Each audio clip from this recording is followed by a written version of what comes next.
Ainda no Evangelho de Mateus, no capítulo 5.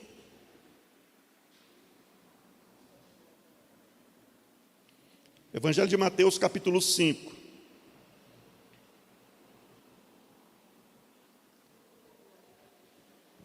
Ainda no Evangelho de Mateus, capítulo 5. Daqui um pouquinho estaremos orando por você, pela sua causa, pela sua família. Para Deus abençoar todos vocês. Vamos orar em favor de todos os nossos internautas também. Evangelho de Mateus, capítulo 5. Nós vamos ler aqui no versículo 21.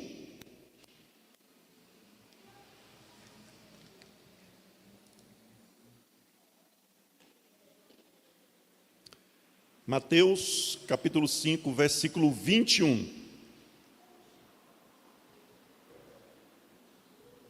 Diz assim a palavra de Deus: ouvistes o que foi dito aos antigos, não matarás, mas qualquer que matar será réu de juízo. Eu, porém, vos digo que qualquer que, sem motivo, se encolarizar contra seu irmão, será réu de juízo. E qualquer que disser a seu irmão, raca, será réu de sinédrio. E qualquer que lhe disser louco, será réu do fogo do inferno. Portanto, se trouxeres a tua oferta ao altar, e aí te lembrares que teu irmão tem alguma coisa contra ti, deixa ali, diante do altar, a tua oferta, e vai reconcilia-te primeiro com teu irmão, e depois vem e apresenta a tua oferta. Concilia-te depressa com o teu adversário, enquanto estás no caminho com ele, para que não aconteça que o adversário te entregue ao juiz, e o juiz te entregue ao oficial, e te lance na prisão. Em verdade te digo que, de maneira alguma, sairás dali enquanto não pagares o último centavo. Amém. Pode se assentar agora. Dá uma salva de palmas e um glória bem alegre para o nosso Senhor Jesus. Irmãos, eu preciso da sua fidelização com esse culto. Como o assunto é uma sequência, por isso que eu denominei série, é um assunto que tem um início que não pode ser encerrado em um único encontro. Não há possibilidade. O tempo é escasso. Então nós vamos precisar de mais encontros para tratar do mesmo assunto em sequência. Ética cristã. Como viver de uma forma agradável a Deus enquanto nós estamos aqui aguardando Jesus voltar. Então, na próxima quinta-feira, eu preciso que você esteja aqui presente. Você precisa estar presente. O Espírito Santo conta que você esteja aqui presente. Os nossos internautas, se porventura têm uma facilidade de estar residindo aqui em Brasília, tem condições, no sentido de ocupação de tempo, você vai fazer uma alteração. Ao invés de estar nos acompanhando pelas mídias sociais, você vai estar aqui conosco presencialmente na próxima quinta-feira. M Norte, em Taguatinga, aqui ao lado do terminal rodoviário da M Norte, no lote 1, QMN, quadra 42, salvo engano, lote 1, ao lado do terminal aqui rodoviário da M Norte. Então você vai estar aqui conosco, e vocês que estão presentes vai estar aqui conosco também, próxima quinta-feira. Preste atenção, o texto que eu leio provavelmente não vai dar para falar tudo nesta manhã, como nós vamos fracionar, não só esse texto, mas nós vamos falar nas próximas quintas-feiras, muito mais sobre o assunto, até ali no capítulo 6, então tem muito conteúdo para ser falado. Então, independente do momento que nós vamos parar hoje, não se preocupe, próxima quinta-feira a gente continua. Quem compreendeu, levante a mão e dá glória a Deus. É importante que você compreenda. Bom, vamos fazer uma introdução. Esse evangelho, o evangelho de Mateus, foi escrito por um dos apóstolos de Jesus. E quando eu falo escrito, foi ele que registrou, mas inspirado pelo Espírito Santo. E Mateus, ele registrou os ensinamentos de Jesus Cristo. E houve um momento em que Jesus estava fazendo os seus ensinamentos, uma multidão de pessoas, e ele começou a abordar, ele começou a mostrar para aqueles discípulos, e não só para os discípulos, mas para a multidão que se encontrava ao lado dele, qual era o posicionamento dele em relação aos ensinamentos religiosos, os ensinamentos da lei judaica, os ensinamentos do primeiro tratado ético que Deus fez com a humanidade. O primeiro tratado ético foi os 10 mandamentos, que Deus entregou para Moisés, passaram para o povo, lá no Monte Sinai, milhares de anos antes de Jesus nascer. Então Jesus, pregando a palavra, trazendo os seus ensinamentos, para um povo que tinha aprendido os 10 mandamentos, não só os 10 mandamentos, mas toda a lei judaica, os 613, 612 ensinamentos ou leis do judaísmo.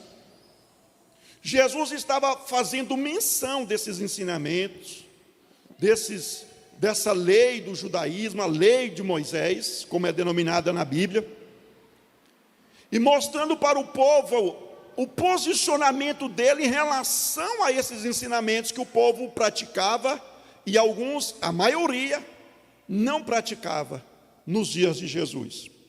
Então Jesus, comparando e dando o seu posicionamento, nós lemos aqui a partir do versículo 21, quando o escritor Mateus, ele registra no sermão de Jesus Cristo, quando Jesus diz, mencionando, vou repetir literalmente o versículo: ouviste o que foi dito aos antigos? Ou seja, lá nos ensinamentos do Antigo Testamento, a lei ensinava que o homem não podia tirar a vida de ninguém. Não matarás. Era um tratado ético, os 10 mandamentos. Deus lá no Monte Sinai entregou para Moisés um tratado ético, dizendo: Moisés, ensina isso para o povo. Como o povo vai viver se relacionando com Deus, com Ele próprio, e com o próximo, homem com homens, ser humano, de uma forma agradável a Deus. Então lá no monte, lá no primeiro tratado ético, os 10 mandamentos, Deus havia dito para Moisés, e havia escrito, Deus escreveu nas tábuas de pedra, esse mandamento: não matarás. O ser humano não pode tirar a vida de ninguém, porque a vida não é poder do ser humano. O homem não pode, por motivo algum, tirar a vida de um ou outro ser humano, nem a sua própria. Porque a vida vem de Deus e é um dom de Deus, e só Deus dá a vida e só Deus tira a vida. Motivo algum o homem pode usar como pretexto para tirar a vida de um outro ser humano, mesmo que seja quando está sendo injustiçado. Não matarás, é o mandamento, está lá na lei. E Jesus mencionando então para o povo que conhecia aquele mandamento, que alguns já obedeciam e outros desprezavam, Jesus então dá o parecer dele, ele como sendo ungido de Deus, o Cristo, o Messias, a pessoa que Deus havia mencionado através dos profetas do Antigo Testamento, que viria no mundo, que reinaria Israel e que traria um momento e traria uma comunhão do povo com Deus, comunhão esta que havia se perdido com o pecado de Adão e Eva há milênios atrás. Jesus era o Cristo que aquele povo aguardava, era o Messias que aquele povo aguardava, era o rei que aquele povo aguardava, que os profetas haviam mencionado nas suas profecias, que viria para restaurar, reestruturar o reino de Israel e, consequentemente, trazer bênçãos para todas as nações do mundo. Só que aquele povo, no momento que ouvia Jesus pregar, não estavam ainda crendo que Jesus era esse Messias. Então, quando Jesus disse: ouvistes o que foi dito aos antigos, não matarás, mas qualquer que matar será réu de juízo. Por quê?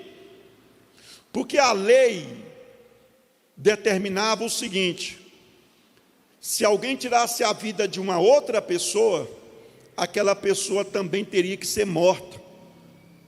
A penalidade para quem tirasse a vida de alguém era a sentença de morte, pena capital. É claro que tinha todo um protocolo. Se alguém tirasse a vida de uma outra pessoa, não eram os familiares da vítima que tinham o direito de tirar a vida do agressor.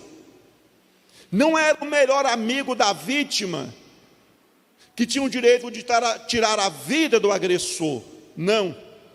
Era o Estado, ou seja, era a governança do povo de Deus. Era o rei, ou seja, era a sentença dada pelos magistrados, pelos juízes ou pelo rei, como lei, que determinava a execução da pessoa faltosa, da pessoa que cometeu tal atrocidade. Só que nessa época, quando Jesus disse isso, ele disse que qualquer que matar, está na lei, será réu de juízo. Por que ele diz juízo? Será réu de um julgamento.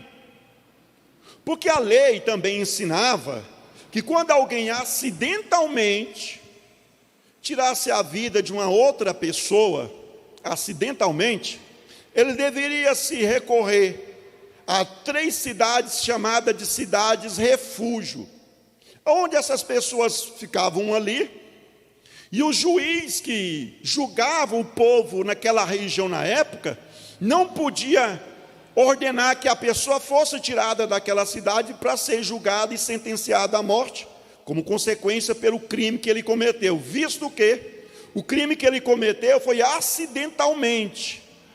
O homicídio foi um acidente. Isso era a lei que determinava.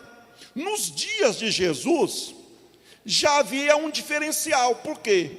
Porque nos dias que Jesus estava pregando a palavra, o povo de Israel, os israelitas, os judeus, eles eram governados pelo império romano, cujo imperador romano tinha suas leis, as suas regras, e todo o seu império, províncias, seguia as leis romanas. Então lá em Israel, em Judá, tinha um governador. Em Jerusalém, o nome dele era Pilatos. Como tinha um governador da Judéia, da Galileia, que era Herodes. Então eram estas pessoas que eram responsáveis de julgar quem cometeu o crime de tirar a vida do outro e dar a sentença. Então Jesus está dizendo o seguinte: ouviste o que foi dito, o mandamento: quem matar será réu de juízo, vai passar pelas disciplinas. Aí Jesus dá o parecer dele, preste atenção agora, ética cristã.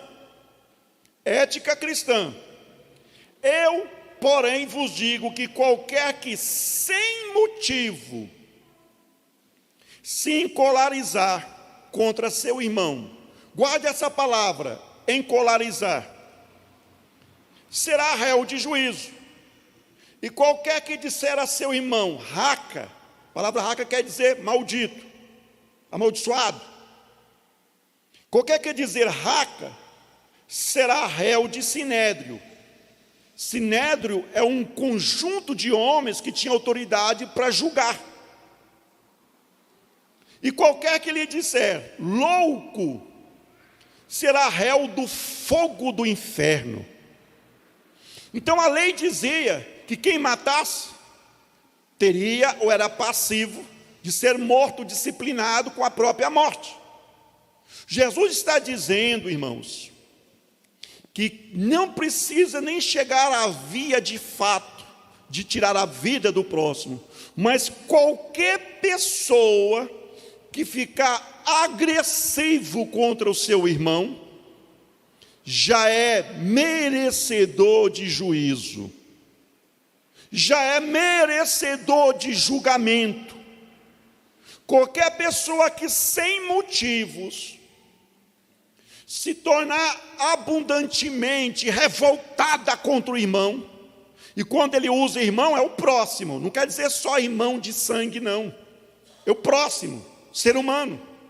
Qualquer que ficar revoltado sem motivo contra o próximo, e se revoltar contra a pessoa de uma certa forma a trazer mal na vida da pessoa, não precisa nem ser ao ponto de tirar a vida da pessoa, esta pessoa já é merecedora de juízo.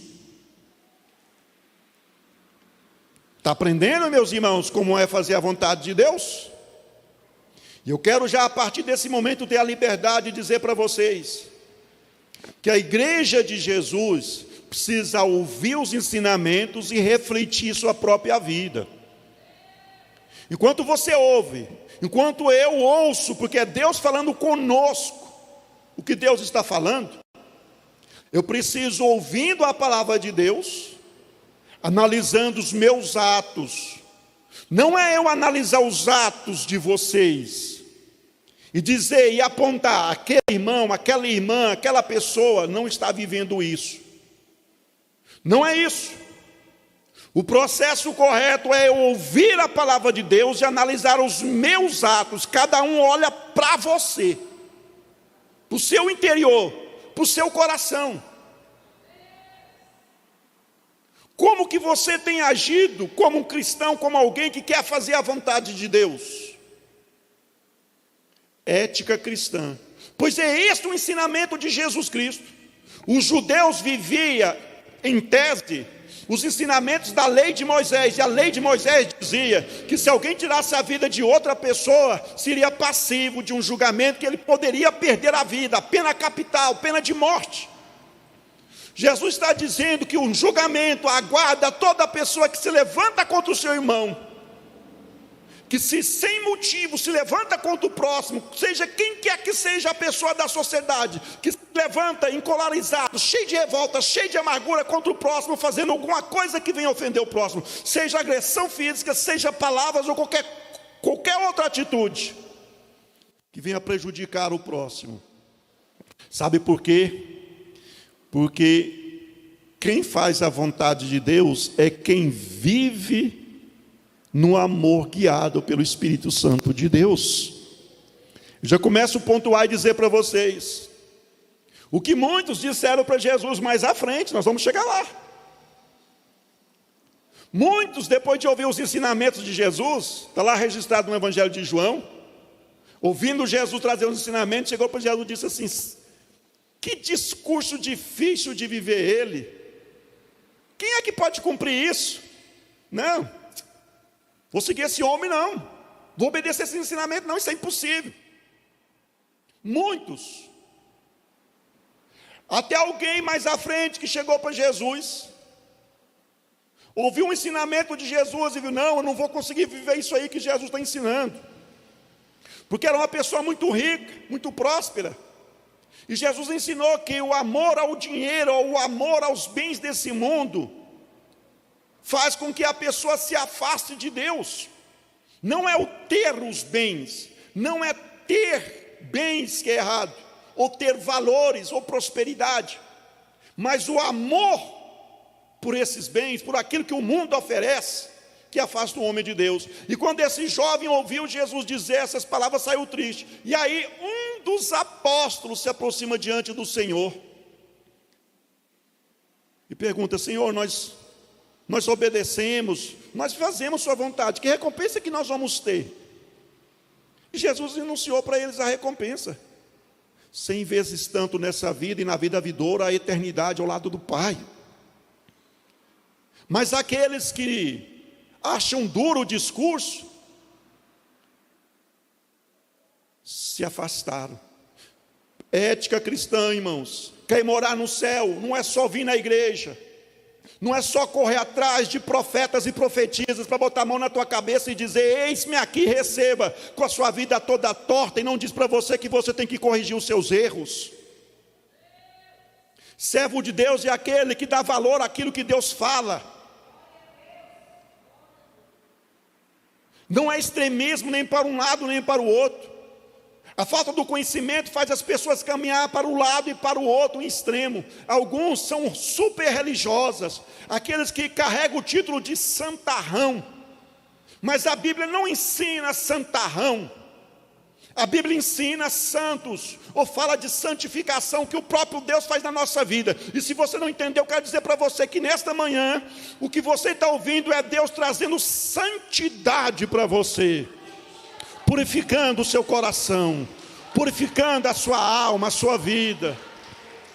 Mas há aqueles que vai para o extremo, que não procura aprender a palavra de Deus, que deduz de si próprio que fazia a vontade de Deus, é ficar criticando tudo que as pessoas fazem, sem ter fundamento na Bíblia, aquela crítica. Isso não é santidade, isso é religiosidade, legalismo. Quero dizer para vocês que Deus está nessa manhã nos dando uma oportunidade. Vamos continuar, o assunto é vasto. Eu, porém, vos digo que qualquer que sem motivo se encolerizar contra seu irmão, será réu de juízo. E qualquer que disser o seu irmão raca, quer dizer, maldito, vai analisando a sua vida, será réu de sinédrio. E qualquer que lhe disser louco, será réu do fogo do inferno. Não pense em você que isso é impossível de se viver, não. Sabe por que não é impossível? Porque Jesus venceu o pecado por você. Jesus venceu a morte por você. Jesus venceu o diabo por você. Jesus venceu um sistema pecaminoso do mundo por você. E Ele te dá essa capacidade de viver essa palavra, porque Ele te liberta do domínio do pecado e te entrega o Espírito Santo que te guia. Eu quero dizer para vocês, aqui em nosso meio, tem homens e mulheres, como também entre as pessoas que estão agora assistindo esse vídeo, tem homens e mulheres, anciões ou anciãos, adultos, jovens, adolescentes, até crianças, que essa palavra vai entrar no fundo do coração, e que haverá momentos na sua vida que você vai lidar com situações que você não estava esperando, situações que vai tentar promover no teu coração um erro, fazer você errar, e naquela hora, sabe o que vai acontecer? O Espírito Santo de Deus, que foi enviado para te ajudar, para habitar em você, ele vai fazer você lembrar das palavras que você está ouvindo aqui hoje, e vai fazer você entender que a melhor atitude que você tem a fazer diante da situação que você vai estar enfrentando é confiar em Deus e não devolver o mal com o mal, mas devolver o bem em resposta ao mal. Fazer o bem para aqueles que te fazem mal. Você vai lembrar, e sabe por quê? Porque o Espírito Santo vai estar te guiando, porque Ele tem uma obra na sua vida. Ele quer restaurar a sua fé, Ele quer restaurar a sua comunhão, Ele quer abençoar o seu lar, a sua família, Ele quer trazer paz no seu coração, Ele quer fazer aquilo que você não conseguiu receber lá na religiosidade que você vive. Ele quer transformar e fazer você verdadeiramente um homem e uma mulher salvo para a glória do Pai. Quem recebe essa bênção de Deus, levante a mão e dá glória.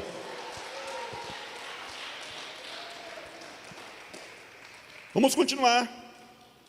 Portanto, para nós concluir aqui bem rapidinho. Portanto, se trouxeres a tua oferta no altar, ou ao altar, e aí te lembrares que teu irmão tem alguma coisa contra ti, deixa ali diante do altar a tua oferta, e vai e reconcilia-te primeiro com teu irmão, e depois vem e apresenta a tua oferta. Concilia-te depressa com teu adversário, enquanto estás no caminho com ele, para que não aconteça que o adversário te entregue ao juiz, e o juiz te entregue ao oficial, e te lance na prisão. Em verdade te digo que de maneira nenhuma sairás dali, enquanto não pagares o último centavo. Preste atenção, nós estamos numa sequência, falando de morte, falando de se levantar uns contra os outros, de falar mal, de defamar, de prejudicar, seja através de palavras ou de agressões físicas ou de qualquer outro tipo de situação. Nós estamos vendo aqui. Quando Jesus fala portanto, ele está juntando o que foi falado antes com o que ele vai falar agora. Isso é gramática. Ele está pegando o que ele falou a respeito do que a lei diz: se alguém tirar a vida de outra pessoa, será réu de juízo. E que ele disse, ele, Jesus, Deus, está dizendo que se alguém se encolerizar contra o próximo, já será réu de juízo. Se alguém falar raca, se alguém lançar uma palavra de maldição contra o próximo, já é réu de juízo. Se alguém ofendeu o outro com a palavra louco, é claro que no original grego tem um significado mais amplo. Quando fala louco, foi traduzido para o português a palavra louco. Mas o importante é você ter um entendimento da lição que está implícita aqui. Qualquer que se levantar contra a pessoa, contra o próximo, sem motivação, será réu do fogo do inferno. Aí Jesus diz, porém, acrescentando, o que ele vai dizer mais? Portanto, se trouxeres a tua oferta ao altar. Por que ele fala isso? Ele não está falando das ofertas como nós ofertamos aqui hoje. Nós ofertamos aqui hoje, oferecendo um sacrifício a Deus, com gratidão por aquilo que Deus tem nos feito. Deus nos deu a vida, nos dá a saúde, nos dá tudo aquilo que nós temos e recebemos, é Deus que nos dá. Nos protege, nos livra do mal, nos livra dos levantes dos espíritos malignos. Pode falar isso aqui, irmãos? Pode. Enquanto o nosso olho está aberto e nós estamos daqui contemplando, ou vendo as cadeiras, os objetos, as pessoas, em contrapartida, em um lado espiritual, em um momento espiritual, o mundo está cheio de espíritos diabólicos, que com os olhos materiais você não está vendo, mas está por aí, manipulando, prejudicando as pessoas.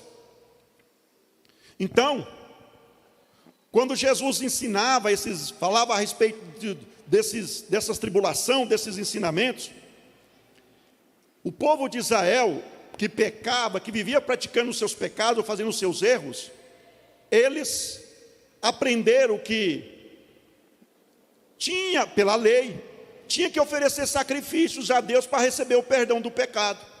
Cada pecado, cada atitude errada que eles cometiam, tinha um sacrifício específico que eles faziam, uma oferenda. Aquele sacrifício era um tipo, era como se fosse um anunciado de um sacrifício perfeito que seria feito pelo Senhor Jesus no futuro, que no caso, até então não tinha sido feito, Jesus ainda não tinha derramado o sangue dele. Mas todos os sacrifícios da lei eram uma tipologia de um sacrifício perfeito.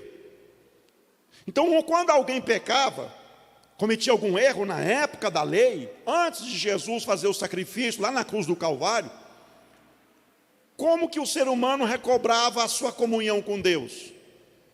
Eles pegavam, de acordo com a prescrição do sacerdote, da lei, dependendo do tipo de atitude de pecado, ele oferecia um animal, com um ritual diferenciado. Então a oferta que Jesus está dizendo aqui, não é a oferta que eu e você damos aqui no altar, porque a nossa oferta do altar, não é para comprar perdão de pecados. Quando você dá a sua oferta, é você honrando a Deus por aquilo que Ele tem feito por você, como eu comecei a dizer, livrando os laços do diabo, tudo que Ele tem feito em nosso favor, você está honrando a Deus. E também, de uma certa forma, assumindo o compromisso com as responsabilidades financeiras de manter a pregação do Evangelho, usar esse espaço, toda essa estrutura. Você ajuda a pagar energia, água, aluguel, as despesas, tudo. Então a sua oferta é nessa finalidade. Mas a oferta que Jesus está mencionando aqui, era aquela oferta, como eu já havia mencionado, que as pessoas ofereciam para perdão de pecados, seguindo um ritual, para alcançar um favor de Deus. Quem está compreendendo, dá um glória para Jesus. Então Jesus está dizendo o seguinte: se trouxer a oferta, dizendo para aquele povo, se aquele povo pegasse a oferta, que era para perdão de pecado, e levasse para Deus perdoar o pecado dele, mas chegando lá no altar, lembrasse que, além de restabelecer o compromisso, além de restabelecer a união com Deus, através daquele sacrifício, para Deus perdoar o pecado dele, ele precisava restabelecer o compromisso com o próximo, que ele tinha pecado contra o próximo também. Ele ofendeu, ele chamou de raca, ele chamou de louco, ele se levantou contra aquela pessoa, prejudicando ela sem motivação nenhuma.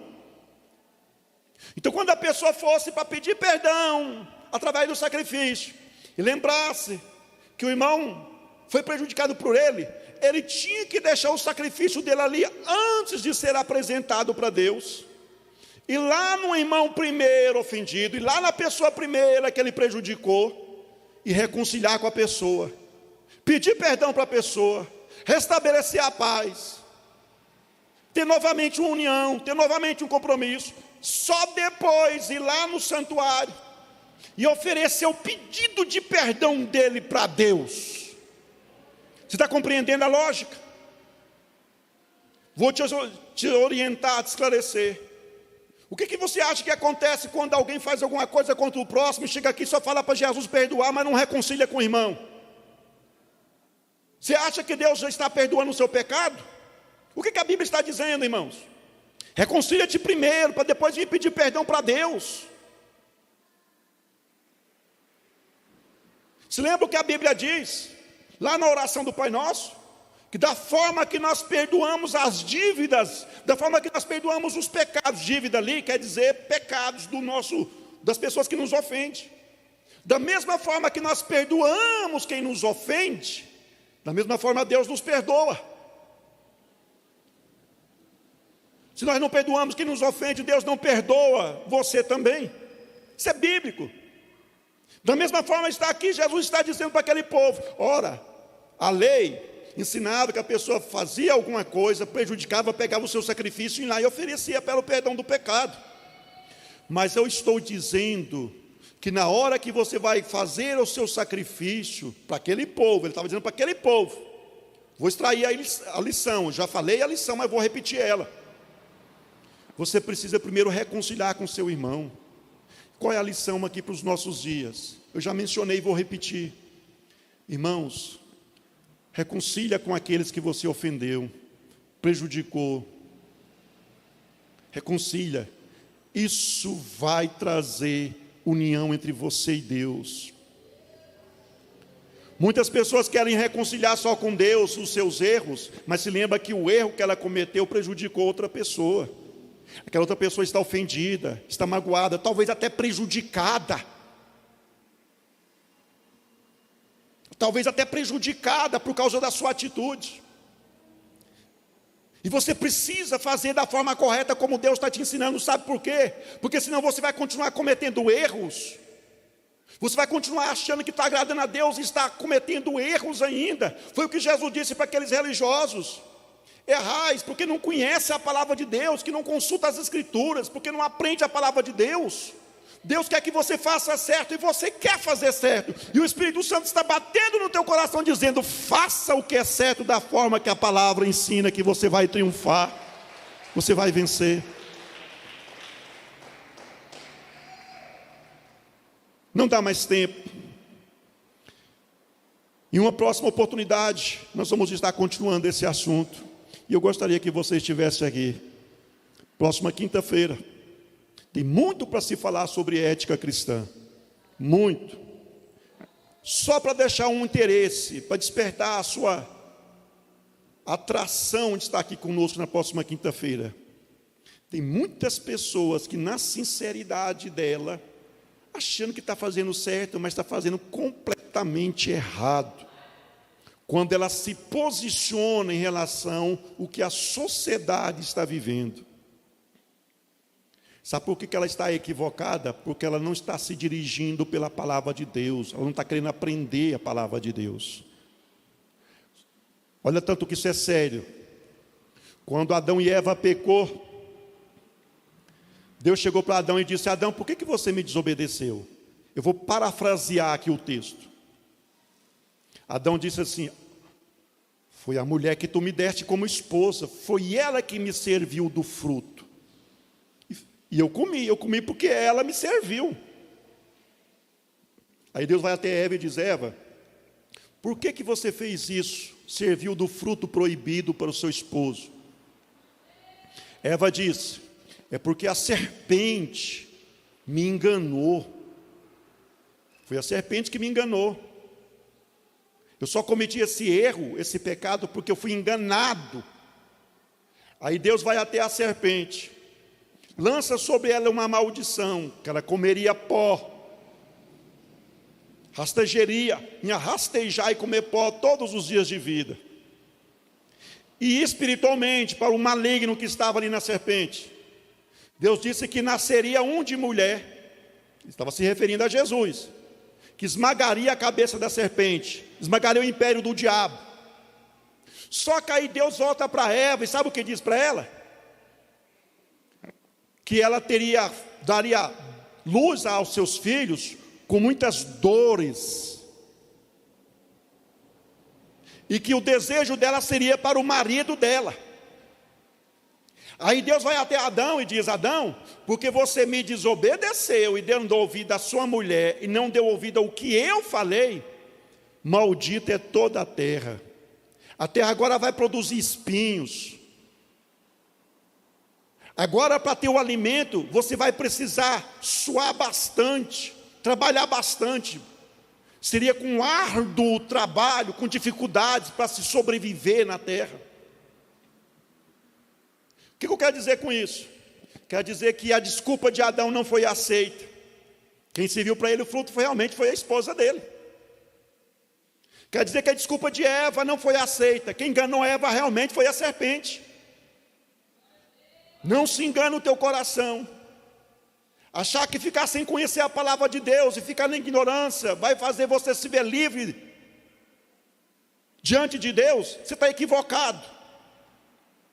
Mesmo que você esteja fazendo algo na sinceridade, porém sem conhecimento, as suas atitudes trazem consequências para você, negativas, se elas estiverem sendo coisas erradas.